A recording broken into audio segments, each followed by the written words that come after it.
नमस्कार साथियों, कस्तूरी देवी कॉलेज की ऑनलाइन क्लासों में आपका हार्दिक स्वागत है।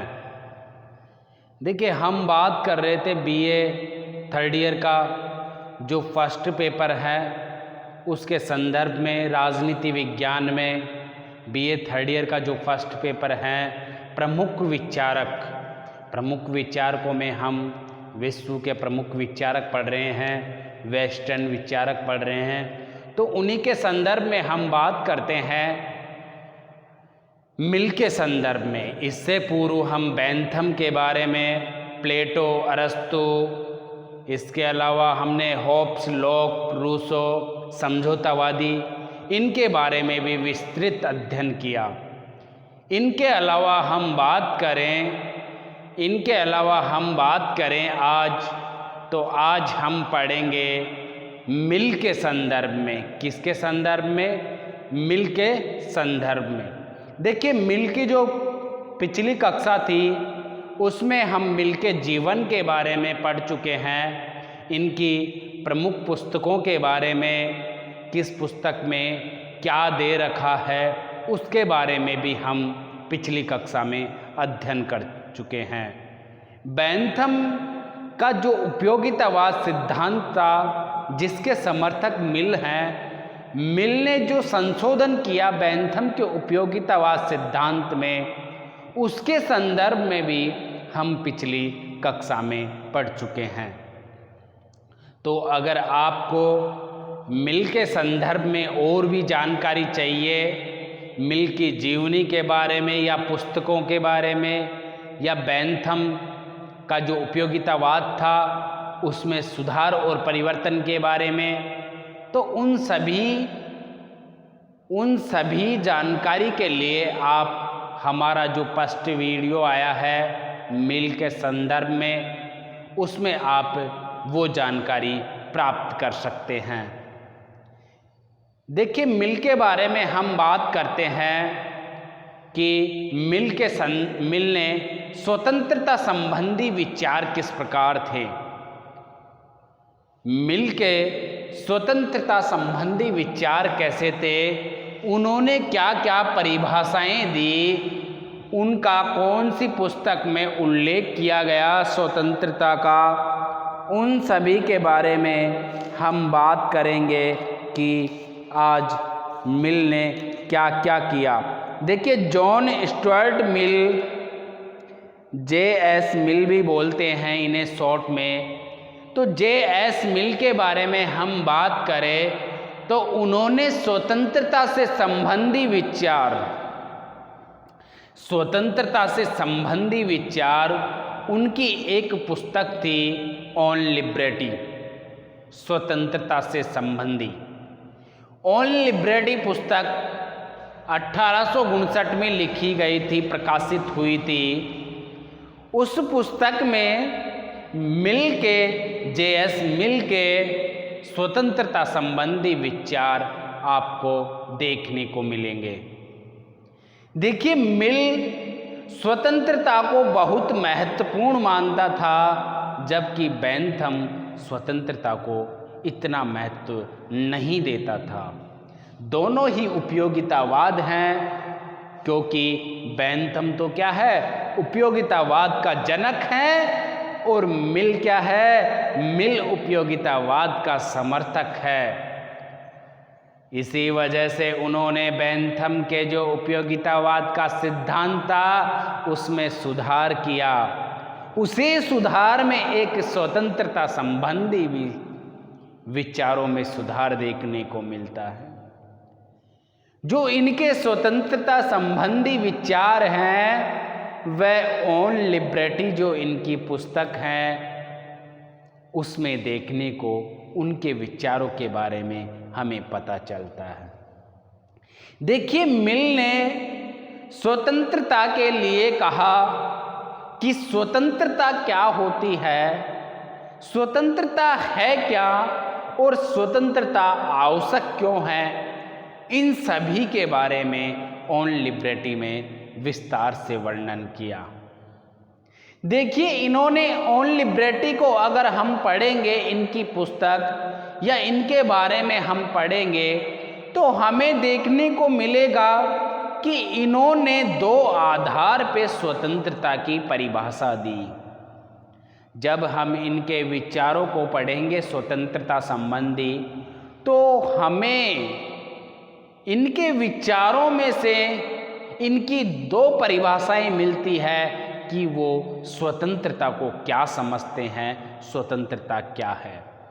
देखिए, हम परिभाषा के बारे में बात करें मिल के अनुसार, तो पहली परिभाषा होगी कि व्यक्ति स्वयं पर प्रभु सत्ता, व्यक्ति स्वयं पर प्रभु सत्ता, वो ही क्या होगी, स्वतंत्रता। इसका अर्थ यह हुआ मिल के अनुसार कि व्यक्ति पर कोई बाह्य नियंत्रण नहीं होगा, व्यक्ति स्वयं अपने आप में एक क्या होगा, नियंत्रण होगा। व्यक्ति किसी भी कार्य को करने के लिए स्वतंत्र है, व्यक्ति बोलने को स्वतंत्र है, व्यक्ति घूमने को स्वतंत्र है, क्योंकि व्यक्ति अपने आप में क्या है, एक संप्रभु है। इन्होंने स्वतंत्रता की परिभाषा इसी रूप में दी कि व्यक्ति जब ही स्वतंत्र होगा जब वह अपने आप को किसी दूसरे के नियंत्रण में नहीं रखेगा, स्वयं को नियंत्रण से बाहर रखेगा, वो ही क्या होगी, स्वतंत्रता होगी, वो ही क्या होगी, स्वतंत्रता होगी। तो ये मिलके प्रथम परिभाषा थी। हम बात करें मिल के संदर्भ में, सेकंड परिभाषा के संदर्भ में, तो सेकंड परिभाषा होगी मिल की व्यक्ति का अपना दिमाग, व्यक्ति का अपना दिमाग व शरीर पर पूर्ण नियंत्रण ही स्वतंत्रता है। मिल का मानना है कि व्यक्ति का अपने शरीर और दिमाग पे नियंत्रण ही स्वतंत्रता है। अगर मान लीजिए एक दास होता है, उस पर, उसके दिमाग पर किसका नियंत्रण होता है, स्वामी का होता है। वह उसको जैसे कहता है वह वैसे कार्य करता है। तो क्या हम कह सकते हैं कि वो स्वतंत्र है? नहीं। क्योंकि वो स्वतंत्र क्यों नहीं है? उसका अपने दिमाग से कुछ कार्य नहीं कर सकता, अपने शरीर से कुछ नहीं कर सकता। जब तक मनुष्य को दिमाग व शरीर का स्वयं का नियंत्रण नहीं होगा, तब तक उसके पास स्वतंत्रता नहीं होगी। किसके अनुसार? मिल के अनुसार। देखिए, हम बात करें मिल के संदर्भ में, अगर मान लीजिए आप ही हैं, अगर आपके दिमाग को, आपके शरीर को जैसे कोई व्यक्ति नियंत्रित करता हो, आप वो कहे वैसे वैसे आप करो, उसके कहे अनुसार ही आप कार्य करो, तो क्या आप स्वतंत्र होंगे? नहीं, स्वतंत्र नहीं होंगे आप। तो यही तो मिल कहना चाहता है परिभाषा के माध्यम से। स्वतंत्रता की परिभाषा इन्होंने दो अर्थों में दी। पहला तो अर्थ दिया कि अपने स्वयं पर नियंत्रण, और दूसरा अपने दिमाग और शरीर पर भी किसका होना चाहिए? स्वयं का नियंत्रण होना चाहिए। तभी क्या हो गया? स्वतंत्रता होगी। देखिए, हमने यहाँ पर पढ़ा मिल की स्वतंत्रता के संबंध में जो परिभाषा थी, उनके संबंध में। आगे हम पढ़ेंगे स्वतंत्रता की आवश्यकता क्यों पड़ी। स्वतंत्रता की आवश्यकता क्यों पड़ी, स्वतंत्रता क्यों आवश्यक थी, इसके संदर्भ में। मिल के अनुसार स्वतंत्रता बहुत ही आवश्यक है। मिल के अनुसार मनुष्य तब तक विकास नहीं कर सकता जब तक कि उसके पास क्या ना हो? स्वतंत्रता ना हो। तो इसी प्रकार से हम कह सकते हैं व्यक्ति के लिए स्वतंत्रता बहुत ही आवश्यक है। इसी महत्व को देखते हुए मिल ने कहा कि स्वतंत्रता व्यक्ति के लिए परम आवश्यक है, परम आवश्यक है। इसीलिए इन्होंने स्वतंत्रता का महत्व देखते हुए हमारे यहाँ पर स्वतंत्रता के दो प्रकार में विभाजित किया। मिल ने स्वतंत्रता को दो प्रकार में विभाजित किया, और वो दो प्रकार कौन से थे? एक विचारों की स्वतंत्रता तो दूसरे कार्यों की स्वतंत्रता। विचार अभिव्यक्ति की इनकी प्रथम स्वतंत्रता है, तो द्वितीय स्वतंत्रता कौन सी है? कार्यों की। अर्थात स्वतंत्रता के मिल ने दो प्रकार में विभाजित किया। हम बात करते हैं पहले विचारों की स्वतंत्रता के संदर्भ में। वर्तमान में हमारी जो स्वतंत्रता है, मौलिक अधिकार है, आर्टिकल 19(1) में भी इसका उल्लेख है कि सभी भारतीयों को, सभी भारत निवासियों को बोलने, अभिव्यक्ति की, कहानी लेखन की स्वतंत्रता प्राप्त है। इसी प्रकार से मिल ने 1859 में ही विचारों की स्वतंत्रता को यहाँ पर विश्व के समक्ष रखा। विश्व के समक्ष इन्होंने विचारों की स्वतंत्रता रखा और उनकी विशेषताएं बताई। मिल ने ये कहा कि विचारों की स्वतंत्रता हर व्यक्ति के लिए, प्रत्येक व्यक्ति के लिए परम आवश्यक है। जब तक विचारों की स्वतंत्रता उसे प्राप्त नहीं हो सकती, तब तक वह स्वयं का क्या नहीं कर सकता? विकास नहीं कर सकता। अरे आपको अगर बोलने ही नहीं दिया जाए, आप क्वेश्चन पुटअप नहीं करोगे, तो क्या आपका विकास होगा? नहीं होगा। क्यों नहीं होगा? क्योंकि आपके विचारों का अगर दमन कर दिया जाता है तो आपका विकास नहीं होगा। इसी प्रकार हम बात करें विचारों की स्वतंत्रता की, तो मिल के अनुसार विचारों की स्वतंत्रता बहुत ही महत्वपूर्ण है।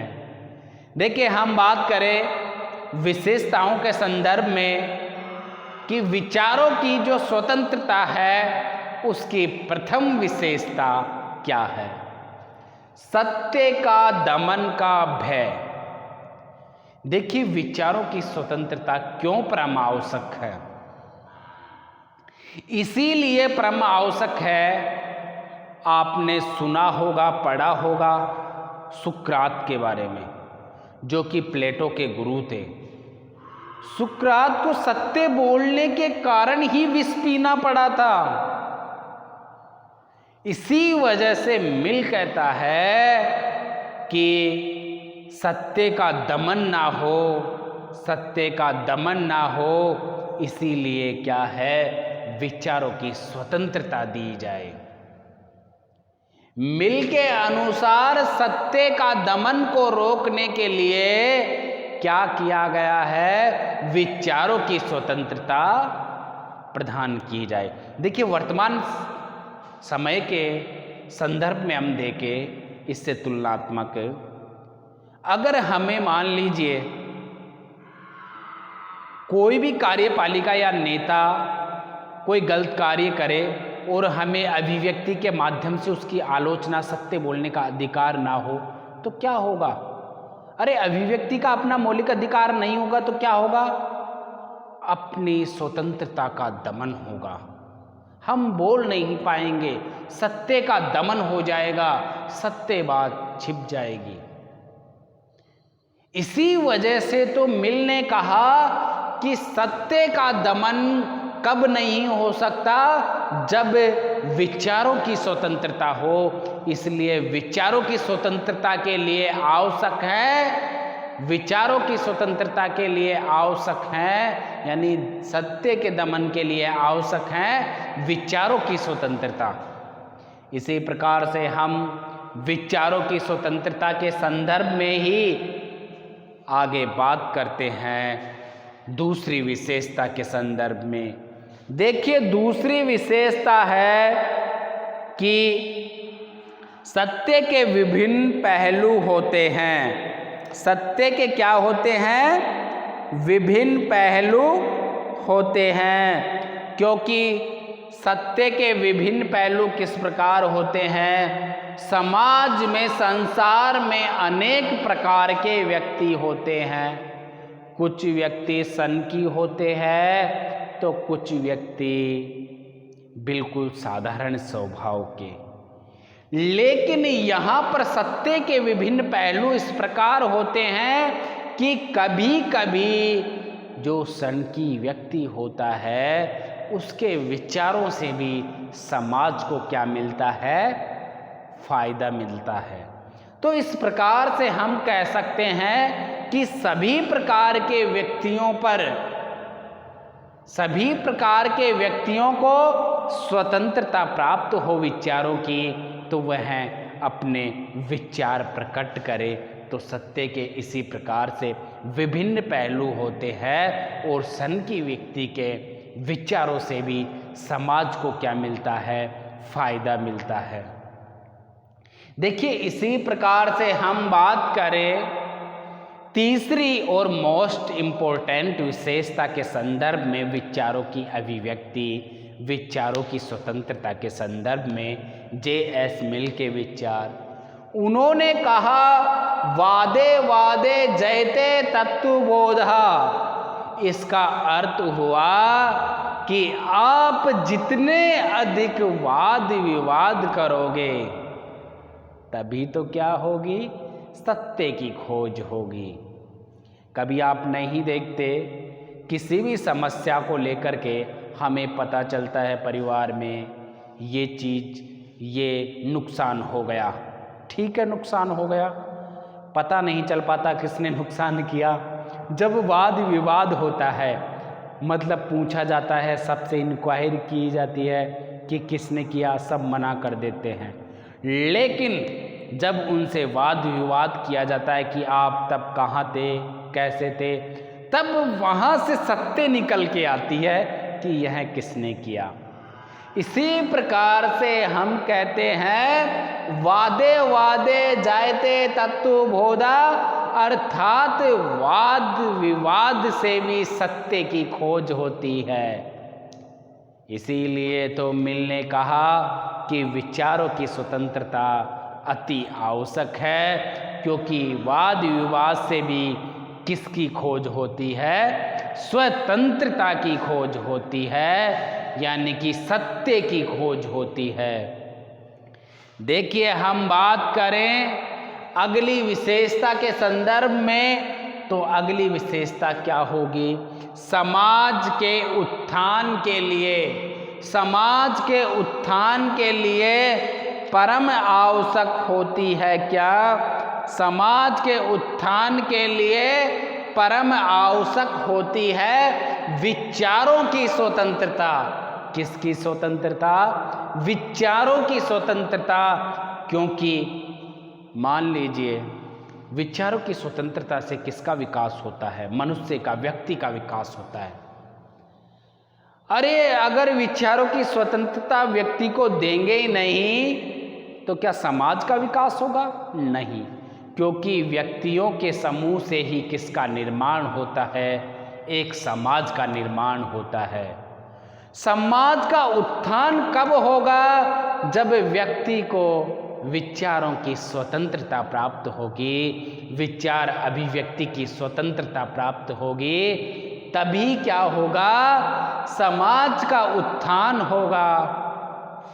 इसी प्रकार से हम कह सकते हैं कि समाज के उत्थान के लिए क्या परम आवश्यक होता है? समाज के उत्थान के लिए परम आवश्यक होता है क्या?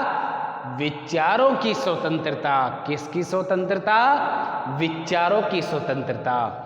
इसी प्रकार से हम बात करें मिल के संदर्भ में, तो मिल ने विचारों की जो स्वतंत्रता प्रकट की है वह बहुत ही विस्तृत है। इस प्रकार से हमने इनकी जो विशेषता बताई मिल के अनुसार, उनकी बारे में हमने चर्चा की। देखिए, अब हम बात करते हैं दूसरे प्रकार के संदर्भ में कार्यों की स्वतंत्रता। मिल के अनुसार कार्यों की स्वतंत्रता, मिल के अनुसार कार्यों की स्वतंत्रता, उन्होंने कार्यों की भी स्वतंत्रता किसको प्रदान की? व्यक्ति को। इनका मानना है अगर व्यक्ति को कार्य की स्वतंत्रता प्रदान नहीं की जाएगी तो उसका विकास नहीं होगा। देखिए, मान लीजिए आपकी इच्छा है पढ़ने की और आपको ज़बरदस्ती खिलाया जाए, आपकी इच्छा है गाना गाने की और आपको ज़बरदस्ती पढ़ाया जाए, आपका इंटरेस्ट है इंजीनियरिंग क्षेत्र में और आपको ले जाया जाए कला क्षेत्र में, तो क्या विकास होगा मनुष्य का? नहीं होगा, क्योंकि ये एक स्वाभाविक होता है। हर मनुष्य, प्रत्येक मनुष्य का अलग अलग व्यक्तित्व होता है, तो हर व्यक्ति अलग अलग कार्य करना पसंद करता है। तो इसी प्रकार मिल कहते हैं कि कार्य की स्वतंत्रता व्यक्ति के लिए परम आवश्यक है। उन्होंने कार्य की स्वतंत्रता को परम आवश्यक माना और मानते हुए उन्होंने दो प्रकार विभाजित किया। कार्यों को भी दो प्रकार में विभाजित किया। एक तो स्वयं विषय कार्य, यहाँ पर इसे स्वयं विषय कार्य की जगह हम स्वयं संबंधी कार्य भी बोल सकते हैं। स्वयं संबंधी कार्य बोलेंगे या स्वयं विषय कार्य बोलेंगे, दोनों एक ही हैं। यहाँ पर अन्य विषय कार्य या अन्य संबंधी कार्य एक ही बात है। तो ये दोनों प्रकार J.S. मिल ने कार्यों के बताए। देखिए, हम चर्चा करेंगे सबसे पहले प्रथम की स्वयं विषय कार्यों के संदर्भ में। स्वयं विषय कार्यों के संदर्भ में हम बात करेंगे कि स्वयं विषय कार्य कौन कौन से होते हैं। देखिए, स्वयं विषय स्वयं से संबंधी जो कार्य होते हैं, यानी अपनी इच्छा के अनुसार, जैसे कि सोना। आप अपनी इच्छा से सोओगे, कोई ज़बरदस्ती सुला सकता है? किसी दूसरे के पे प्रभाव नहीं पड़ता। आप सोओगे तो किसको, दूसरे को नुकसान थोड़ी होगा, आपको अपने को होगा। पढ़ना भी स्वयं विषयक है, ठीक है। पढ़ने से किसी दूसरे को नुकसान थोड़ी होता है, नहीं होता। कोई अन्य व्यक्ति प्रभावित होता है, नहीं होता। सोने से कोई प्रभावित होता है, नहीं होता। खेलने से कोई प्रभावित होता है, नहीं होता। घूमने से कोई प्रभावित होता है, नहीं होता। खाना खाने से या पीने से कोई प्रभावित होता है, नहीं होता। स्वयं ही प्रभावित होता है। अब आप ऐसे मत समझ लेना कि यहाँ पर सोना, खाना, पीना, घूमने का मतलब ये नहीं है कि आप पढ़ने गए हो और वहाँ पे कि हमारा तो स्वयं विषय कार्य है, हमारी इच्छा होए तो पढ़े, नहीं पढ़े। वहाँ पे आपको एक कर्तव्य का बोध होता है, इस वजह से आपको पढ़ना पड़ता है। लेकिन यहाँ पर मिल के अनुसार जो स्वयं विषय कार्य होता है, इसके अनुसार आप जब स्वतंत्र हो तो आपको सोना, पढ़ना, खाना, पीना अपने अनुसार ही करना होता है, चाहे वो कपड़े पहनना। देखिए, गवर्नमेंट होती है, सरकार, क्या आपको ऐसे बोलती है आप खाना ये मत खाए, आप पीना पानी या दूध, आप दूध मत पिए, लस्सी मत पिए, चाय मत पिए, आपको बोले कि क्रिकेट मत खेलो, आप बास्केटबॉल खेलो, ऐसे बोले कि आप बास्केटबॉल मत खेलो, क्रिकेट खेलो। क्या गवर्नमेंट प्रतिबंध लगाती है इन पे? नहीं लगाती। खाने पीने सोने पढ़ने पर गवर्नमेंट प्रतिबंध लगाती? नहीं लगाती, नहीं लगा सकती। मिल के अनुसार ये क्या है? स्व विषय कार्य है। इन कार्यों को करने से दूसरे पर कोई प्रभाव नहीं पड़ता। लेकिन हम बात करें स्व विषय कार्यों के संबंध में, इन पे प्रतिबंध वैसे तो नहीं लगाया जा सकता, लेकिन कुछ ऐसी स्थिति या परिस्थिति आ जाए कि उसमें इन पे प्रतिबंध भी लगाया जा सकता है। किस प्रकार लगाया जाएगा? राष्ट्र की एकता और अखंडता को ध्यान रखते हुए इस कार्य पर प्रतिबंध लगाया जा सकता है। मिल के अनुसार स्वास्थ्य के आधार पर भी इस पर क्या लगाया जा सकता है? रोक। किस प्रकार? आपको मान लीजिए घूमने की इच्छा हो और कोई पुल बना हुआ है, वह बारिश की वजह से टूटने की स्थिति में हो, आपको घूमने के क्या है? स्वविषय कार्य हैं, घूम सकते हो, लेकिन वहाँ पे आपके स्वास्थ्य को देखते हुए सरकार आपको उस पुल पे जाते हुए रोक सकती है। लेकिन वहाँ पे ये नहीं होगा कि स्वविषय कार्य पे प्रतिबंध लगाया गया, क्योंकि लगा सकते हैं, लेकिन स्वास्थ्य के आधार पर या राज कार्य में बाधा के आधार पर या राष्ट्र की एकता और अखंडता को ध्यान रखते हुए स्व कार्य पर भी क्या लगाया जा सकता है? प्रतिबंध लगाया जा सकता है। किसके अनुसार? मिल के अनुसार। मिल के बारे में हम बात कर रहे हैं। देखिए, हम बात करें मिल ने जो अन्य विषयक बताया कार्यों का दूसरा प्रकार, जो कार्य की स्वतंत्रता है उसका दूसरा प्रकार बताया है अन्य विषयक कार्य। देखिए, अन्य विषय कार्य ऐसे कार्य होते हैं जिनका प्रभाव दूसरे व्यक्तियों पर पड़ता है। ऐसे कार्यों पर मिल के अनुसार प्रतिबंध लगाया जा सकता है, सरकार के द्वारा इन्हें प्रतिबंधित किया जा सकता है। तो इस प्रकार से मिल ने बात की। देखिए, हम कार्य के संदर्भ में और भी बात करें। मिल ने कहा व्यक्ति की स्वतंत्रता कहाँ तक होगी? जब कोई एक व्यक्ति अपने हाथ से छड़ी को घुमाता है, जब तक वह किसी दूसरे व्यक्ति को नहीं छू लेती, तब तक उसे छड़ी घुमाने का क्या प्राप्त है? अधिकार प्राप्त है। किसके अनुसार है? वो मिल के अनुसार है कि आप छड़ी घुमा सकते हो जब तक दूसरे को टच ना करे, लेकिन अगर किसी दूसरे को प्रभावित की, उसको टच की, तो आपको दंड मिल सकता है, फिर आप पे प्रतिबंध लग सकता है, लेकिन नहीं छुए तब तक तो आप घुमा सकते हो। किसके अनुसार? मिल के अनुसार। तो इसी प्रकार से हमने आज स्वतंत्रता के संबंध में, इनके विचारों के संबंध में आज पढ़ा, और आज हमने मिल के अनुसार स्वतंत्रता संबंधी इनकी परिभाषाओं के बारे में पढ़ा, स्वतंत्रता की आवश्यकता के बारे में पढ़ा, स्वतंत्रता के प्रकारों के बारे में पढ़ा। इन सभी के बारे में हमने विस्तृत चर्चा की। अब हम जो हमारी नेक्स्ट क्लास होगी जे.एस. मिल के संदर्भ में, उसमें हम पढ़ेंगे जे.एस. मिल के प्रतिनिधि संबंधी विचार, यानी कि शासन से संबंधी विचारों के बारे में, नारीवाद से संबंधी विचारों के बारे में हम विस्तार से पढ़ेंगे। तब तक के लिए नमस्कार, धन्यवाद।